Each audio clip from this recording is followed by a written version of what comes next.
मुस्लिम बांधवांच्या धार्मिक अस्मितेचा ईद ए मिलाद उद्या देशभरात साजरा होणार आहे।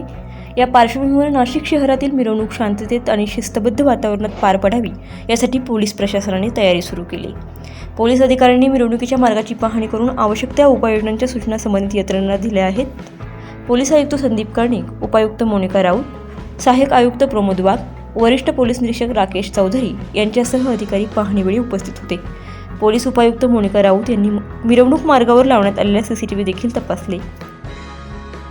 26 तारखेला होणाऱ्या ईद ए मिलादच्या जुलूसच्या अनुषंगाने पोलीस स्टेशन स्तरावरती सर्व तयारी करण्यात आलेली आहे। सर्व मंडळांच्या या ठिकाणी मीटिंगा घेण्यात आलेल्या आहेत। आत्तापर्यंत साधारणतः 30 अर्ज या ठिकाणी प्राप्त झालेले आहेत। अजूनही अर्ज या ठिकाणी येत आहेत। संख्या त्यांची वाढण्याची शक्यता आहे। सर्व मंडळांच्या या ठिकाणी मीटिंग घेण्यात आलेल्या आहेत। त्यांना कुठल्या प्रकारे मिरवणुका काढायच्या, मिरवणुकांमध्ये काय काय या ठिकाणी राहील, स्वयंसेवक कसे आपले राहतील, त्या प्रकारे डीजेचं कुठल्याही प्रकारे वाद्य वाजणार नाही, या सर्व सूचना ह्या पोलिसांमार्फत या ठिकाणी देण्यात आलेल्या आहेत। 26 तारखेच्या बंदोबस्ताच्या अनुषंगाने देखील पोलिसांचं पूर्ण नियोजन झालेलं आहे। ठिकठिकाणी बॅरिकेटिंगचे पॉईंट करण्यात आलेले आहेत। पेट्रोलिंग देखील मोबाईल या ठिकाणी नेमण्यात आलेले आहेत। त्याच्यासाठी सेपरेट पथक सदर मिरवणुकांमध्ये ठेवण्यात आलेले आहेत। तसं जर काही लक्षात आलं तर त्यांच्यावरती कारवाई या ठिकाणी करण्यात येईल।